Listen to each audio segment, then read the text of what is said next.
한 번은 또 23편이라고도 권사님이 좋아하시는 거지. 예, 23편도 아름답죠. 예. 그러나 왜 1편이 당연히 중요하죠.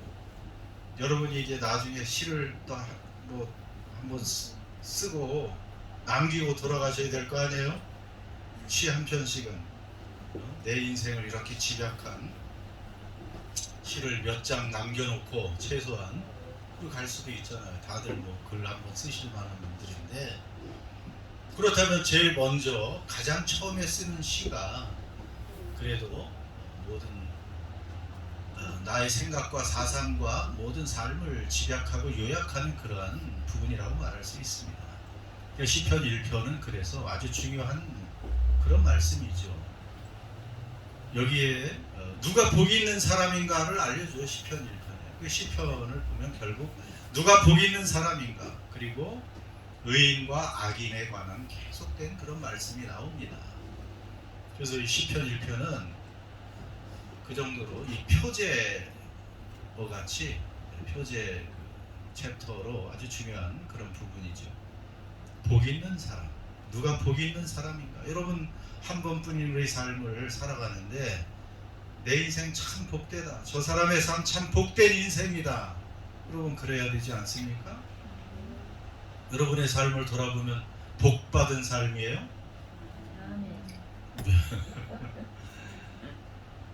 네, 다른 사람이 볼 때도 하나님이 보실 때 복된 인생이 돼야 되는 거죠. 복받은 인생이 돼야 됩니다.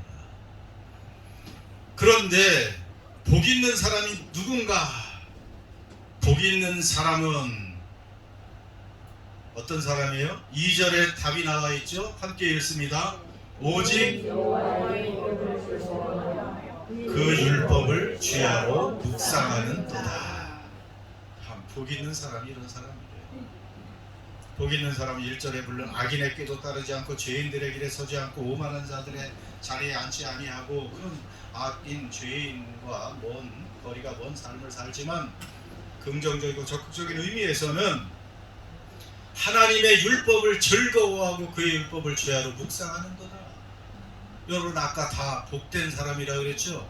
복된 인생이라고 그랬죠? 그러면 여러분이 지금 하나님의 율법을, 말씀을 즐거워하고 주야로 묵상하고 계십니까? 그런 분도 있고, 이게 좀 나는 아닌데 아직, 그렇게 생각할 수도 있죠. 여러분, 참 놀랍게 성경은 정의하고 있습니다. 하나님은 분명히 복 있는 사람이 누구인가? 하나님의 율법을 즐거워하고 그 율법을 주야로 묵상하는 사람이라고 분명히 말씀하고 계십니다. 다른 사람들이 아니에요. 건강한 사람이 복 있는 사람이 아닙니다. 돈 많은 사람이 복 있는 사람이 아닙니다. 뭐 인기 많은 사람이 복 있는 사람이 아니에요. 하나님의 말씀을 즐거워하고 주야로 묵상하는 사람, 가까이 하는 사람들이에요. 그런 사람이 왜 복됩니까? 3절에 나와 있죠. 그는 시냇가에 심은 나무가 철을 따라 열매를 맺으며 그 잎사귀가 마르지 아니함 같으니 그가 하는 모든 일이 다 형통하리로다. 결국은 하나님께서 형통한 삶으로, 마르지 않는 삶으로, 가라지 않는 삶으로 그렇게 계속해서 인도해 가시기 때문에 그렇습니다. 저는 이 말씀을 보면서 여전히 찔립니다. 그렇죠. 하나님은 우리가 복받고 살기를 원하십니다. 우리 다 복된 인생이 되기를 원하십니다. 그런데 하나님의 말씀은 멀리 하고 그냥 내가 한번 복을 받아보기 위해서 동분서주하고 있지요. 더군다나 오직 하나님의 그 여호와의 율법을 즐거워하여, 저는 이 말이 참 마음에 참 걸렸어요. 이 말을 읽는데 그래 말씀을 열심히 읽으려고 애를 씁니다. 하루에 뭐 구약 몇 장, 신약 몇 장, 또 서리돈에서 열심히 읽으려고 애를 쓰고, 이 성경이 작지 않아요. 무거운 거를 매일 들고 다니면서 교회에서만 읽는 게 아니고 집에 가서도 읽어야지. 그 가져갔는데 집에 가면 읽질 못해요. 하나님의 말씀을 즐거워하지를 못해요. 억지로는 읽는 것 같은데 이걸 즐겁게 그냥 막 빨리 보고 싶은데 세상 뉴스는 더 즐거운 것 같아요. 인터넷 보는 게 즐겁고 여러분 취미생활하는 게 즐거운 거 많죠. 그런데 오늘 하나님의 말씀은 여러분 복된 인생은 하나님 말씀을 즐거워하고 그 말씀을 취하로 묵상하고 그리고 그 가운데 우리가 다 지켜 살 수는 없지만 기록한 대로 지켜 살려고 기도하며 애쓰는 그런 인생인 줄 믿습니다. 여러분 이 책은 그냥 책이 아닙니다. 그래서 우리가 아는 것처럼 이 하나님 말씀과 멀어지면 여러분 죄와 가까워진다 그런 말씀이 있잖아요. 죄와 가까워지고 하나님 말씀과 가까워지면 죄와 멀어지고 그렇게 돼 있는 거예요. 세상 이 원리가. 그리고 하나님의 말씀이 어떤 누구의 말씀? 하나님의 말씀 아닙니까? 우리를 살리는 하나님, 우리에게 지혜를 주시고 우리를 사랑하시고 성경을 통해서 하나님이 누군지 알면 정말 이 광산에서 보석을 캐는 거나 마찬가지예요. 하나님에 대해서 아는 만큼 우리의 믿음이 자랍니다. 하나님의 말씀을 아는 만큼 우리가 자유를 누리고 평강을 누립니다. 아까 로마서 14장 17절 말씀 하나님의 나라 하나님을 믿고 그 안에 들어온 사람은 의로움 그리고 성령 안에서 의로움을 누리고 기쁨을 누리고 평강을 누린다. 그것이 그냥 되는 게 아니에요. 하나님 말씀을 알고 하나님이 누구신가 나와 함께 하시고 나를 지키시고 나를 구원하시고 나를 사랑하시는 분이 누구인가를 알면 알수록 더 그 풍성한 평안과 풍성한 기쁨과 풍성한 의로움의 세계로 그 빛 가운데서 살게 되는 것이죠. 그러니까 여러분 하나님 말씀을 사모해야 되는 것입니다. 건강한 사람은 우리 청년들 얼마나 음식을 잘 먹습니까? 먹으면 소화도 잘 시키고 많이 먹어도 문제가 없고 근데 이제 나이가 들어갈수록 점점 이제 음식의 양이 줄어들죠. 그리고 몸이 뭔가 이상이 있으면 입맛이 없어지고 양맛이 없어집니다. 그럼 몸에 이상이 있는 것이죠. 그리고 음식을 결국은 줄이고 음식을 먹기가 싫고 이제 곡기를 끊게 되면 죽을 때가 된 거죠. 돌아가시는 것입니다. 그러니까 우리 믿음의 양식, 영혼의 양식이 하나님 말씀인데 이 말씀이 땡기지 않는다는 것은 우리 몸에, 우리 믿음에, 영혼에 좀 문제가 있는 거예요. 건강하지 않다는 것이죠. 여러분과 하나님 말씀이 땡깁니까? 갈급하십니까? 그렇게 돼야 됩니다. 자꾸 읽을수록 하나님의 말씀.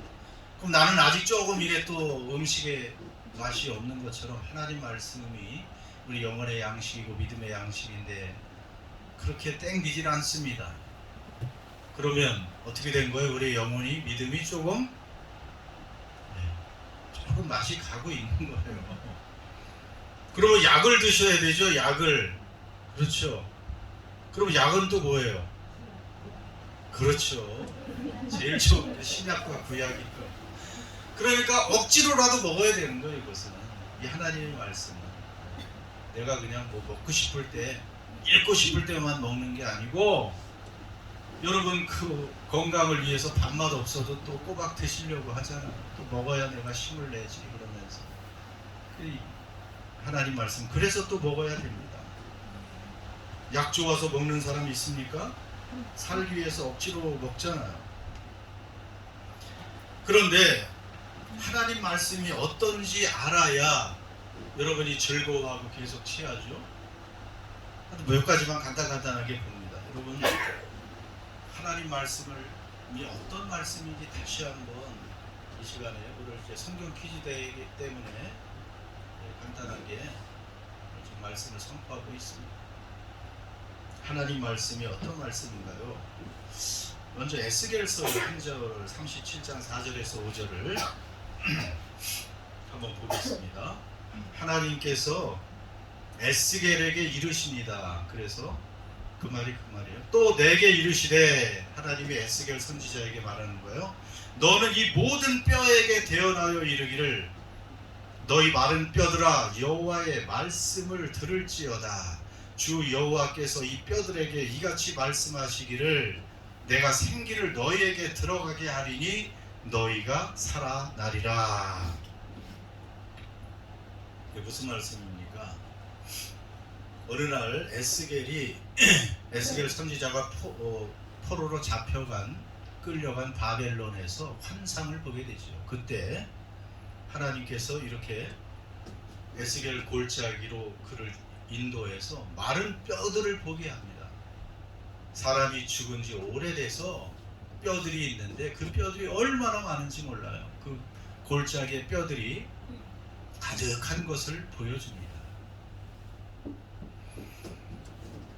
이스라엘의 장례 풍습을 알게 되면 이런 것이 더 이해가 갑니다. 이스라엘은 가문 단위로 하나의 무덤을 씁니다. 어떤 골짜기에 이제 동굴들이 꽤 있죠. 이제 그런 골짜기에 한 가문에 동굴을 하나씩 선택을 해서 거기에 이제 가족이 누가 죽으면 거기에 시신을 안치해놔요. 그럼 이제 한 3년 정도가 지나면 완전히 썩고 살이 썩고 이제 뼈만 남는다 그래요. 그 지역에서는 3년 정도면.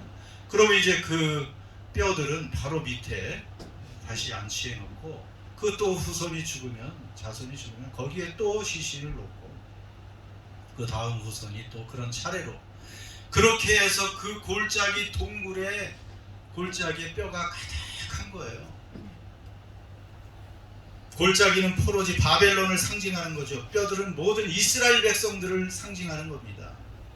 뼈들이 말랐다는 것은 소망이 끊어진 지 오래됐다는 거예요. 소망이 없는 거예요. 이스라엘 사람들은 도저히 이제 나라도 망했고 다시 일어날 소망이 없는 그러한 모습입니다.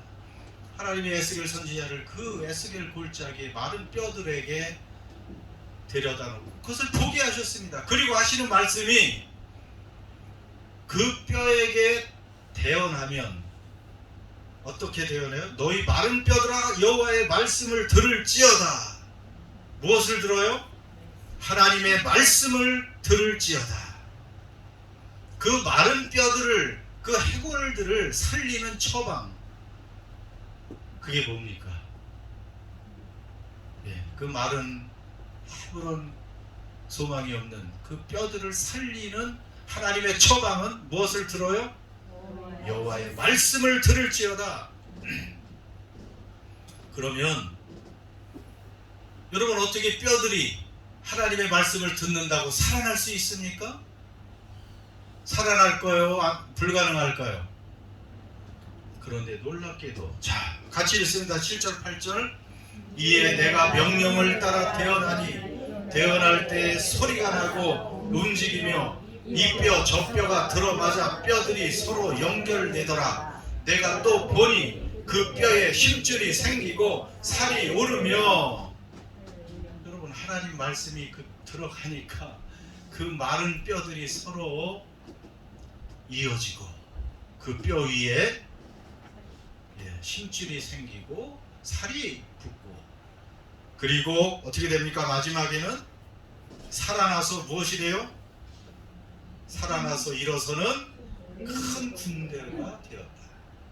그 골짜기에 바짝 마른 수많은 마른 뼈들이 하나님의 말씀이 들어가니까 그것이 살아있게 되고 큰 군대로 일어났다는 것입니다. 여러분, 그러니 하나님의 말씀은 얼마나 위력이 있는지 우리가 생각해 봐야 됩니다. 그래서 우리가 하나님 말씀을 사모하는 거예요. 우리가 어떤 어둠의 자리에 있든지 어떤 절망의 자리에 있든지 우리 앞에 어떤 문제가 있든지 이렇게 바짝 마른 뼈 같은 상황 속에서도 하나님의 말씀이 들려지면, 하나님의 말씀이 들어가면 거기에 놀라운 기적이 일어난다는 것입니다. 그래서 여러분, 우리가 성경을 열면 우리의 인생이 새롭게 열리는 거예요. 성경을 열 때 여러분, 우리의 무덤 같은 어두운 그러한 자리가 열려지게 된다는 것입니다. 성경은 그런 말씀이에요. 하나님의 말씀입니다. 살아계신 하나님의 말씀의 집합이에요. 그래서 얼마나 우리가 성경을 사모하고 가까이 해야 되는지, 그러면 우리 가정에, 우리 개인의, 우리 교회에 어떤 문제도 연약함도 하나님 말씀이 열려지고 들려지고 선포될 때 그런 것을 사모하는 사람들에게는 여러분 다시 한번 일으켜 세워지고 군대로 일어나는 놀라운 역사가 있다는 것을 알려주고 계십니다. 그리고 구체적으로 시편 전 107편 20절 참 특이하죠. 같이 읽습니다. 시작. 하나님이 우리를 위험한 지경에서, 자, 우리를 고치시는데 무엇을 보내요? 하나님의 말씀을 보내시고, 위험한 지경에서 건져주시는데 무엇으로? 하나님의 말씀을 보내신다. 그러니 여러분, 하나님의 말씀은요, 우리가 병들었을 때 직접 치유하시는 말씀이에요.